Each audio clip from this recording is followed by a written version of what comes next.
किसी भक्त ने एक प्रश्न किया है, महाराज जी बताओ भागवत का अर्थ क्या होता है, भागवत किसे कहते हैं। तो हम उनसे ये कहना चाहेंगे कि जो हमने अपने साधना के अनुभव से जो हमें इसका अर्थ समझ में आया वो हम आपसे रखेंगे। भागवत 4 शब्दों से मिलकर के बनता है, अर्थ, धर्म और काम, मोक्ष। अर्थ से तात्पर्य होता है हमारा शरीर, धर्म से तात्पर्य होता है हमारा विचार, काम से मतलब होता है इच्छा और मोक्ष से मतलब होता है मुक्ति। तो हमारा यह जो शरीर है यह मोक्ष को प्राप्त करने के लिए साधन है। 84 लाख योनियों में इस मनुष्य के शरीर को सभी महापुरुषों ने साधन कहा है। 84 लाख योनियों से मुक्ति पाने के लिए यह दरवाज़ा है, साधन है। तो शरीर शुद्धि, शरीर में शरीर की शुद्धि होनी चाहिए। तो शरीर की शुद्धि में से काम नहीं बनेगा, तो बाहर और अंदर दोनों की शुद्धि होनी चाहिए। शरीर शुद्धि, अर्थ से शरीर शुद्धि और धर्म से विचार शुद्धि। जो हमारे अंदर विचार चलते रहते हैं उन विचारों में दोष नहीं होना चाहिए, वो भी अंदर बाहर से दोनों से शुद्ध होना चाहिए। और काम से मतलब इच्छा, जो हमारी इच्छा है वह इच्छा भी जो है तो इच्छा में भी विकार नहीं होना चाहिए। किसी प्रकार से दूसरे के द्वारा सुख प्राप्त करने की इच्छा नहीं होनी चाहिए। ये हो गया अर्थ, धर्म, काम की शुद्धि। इच्छा में किसी भी प्रकार से किसी के द्वारा हमें किसी प्रकार से सुख की चाह नहीं होनी चाहिए। ये हो गया हमारा काम शुद्धि। और फिर हो गया अर्थ, धर्म, काम, मोक्ष, मोक्ष। और फिर हमारा हो गया भाव शुद्धि। और जब भाव शुद्धि हो गया तो वही हमारा भाव शुद्ध होने के बाद में वो हमारा मन निर्मल हो गया। निर्मल हो कर के और परमात्मा को प्राप्त हो गया, संसार से निर्वृत्ति हो गई उसकी। पर संसार में अनेक प्रकार के प्राणी मोक्ष के प्राप्त के लिए साधन करते हैं, साधना करते हैं।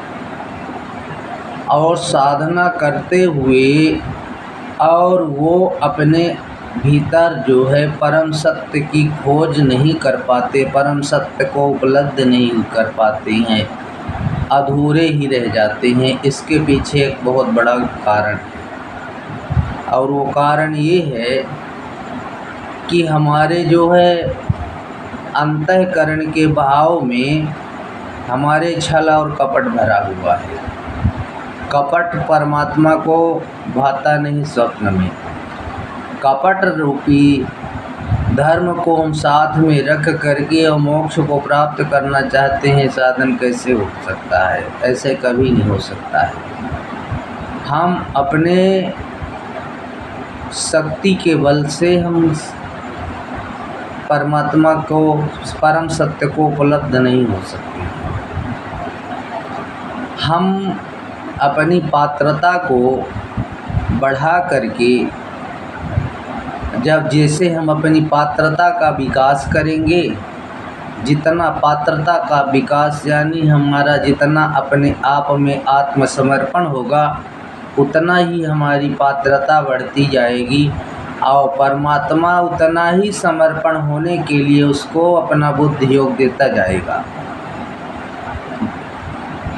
और ऐसे बुद्धि योग देगा, समर्पण होता जाएगा या पूरी तरह से समर्पण की भावना दे करके और परमात्मा उसको अपना लेता है। परमात्मा बुद्धि योग दे करके संसार से उसकी निर्वृत्ति करा देता है और अपनी प्राप्ति करवा देता है। थोड़ा सा उदाहरण के लिए हम समझेंगे। वीडियो बहुत महत्वपूर्ण है, YouTube पर डालूँगा। इस वीडियो को आप लोग ज़्यादा से ज़्यादा शेयर करेंगे। जो भगवान के परमात्मा के उस परम सत्य के प्यासे हैं वो लोग थोड़ा इन वाणी को सुनेंगे और समझेंगे, विचार करेंगे। जैसे जैसे हम उदाहरण के लिए समझे, हम गंगा स्नान करने जाते हैं और जैसे जैसे हम जल में के अंदर प्रवेश करते हैं वैसे वैसे हमारा शरीर जल में डूबता जाता है और गहरे पानी में जाकर के हम डुबकी लगा के स्नान करते हैं। इसी प्रकार से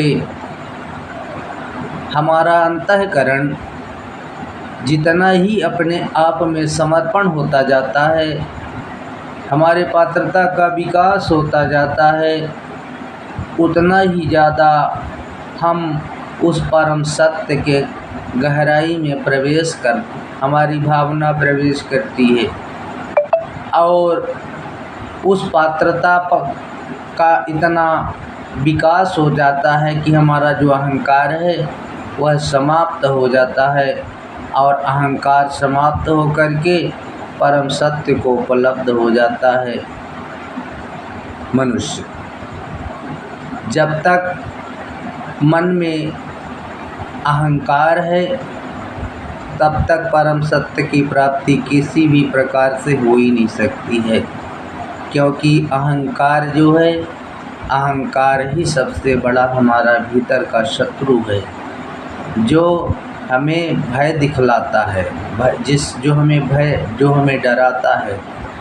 जिन भक्तों को सत्य की प्राप्ति के लिए जो साधन कर रहे हैं वो अपने आप में अंतःकरण से अपने ही छल कपट को, अपने विचार को अच्छी तरह से देखें, अच्छी तरह से देखना शुरू करें और जब देखेंगे अपने ही भीतर मन में छल कपट राग द्वेष और देखेंगे कि कितना भरा पड़ा हुआ है, तो आप पाएंगे कि स्वयं ही बंधन का कारण है और स्वयं मुक्ति का कारण है। और जो उससे निकलने के लिए जिसके अंदर प्यास होती है, जितना प्यास होती है, जितना हमारा अपने आप में समर्पण होगा, उतना ही हमें परमात्मा अनुभव की बुद्धि अनुभव योग देगा और उस अनुभव के द्वारा अपनी प्राप्ति कराता है। और भी बहुत सारी वीडियो ऐसे छोटे छोटे डालेंगे। भगवान सब जो उस परम सत्य के प्यासे हैं, परमात्मा उन आत्माओं का सबका कल्याण करे। इस वीडियो को ज़्यादा से ज़्यादा शेयर करें। जय श्री राम।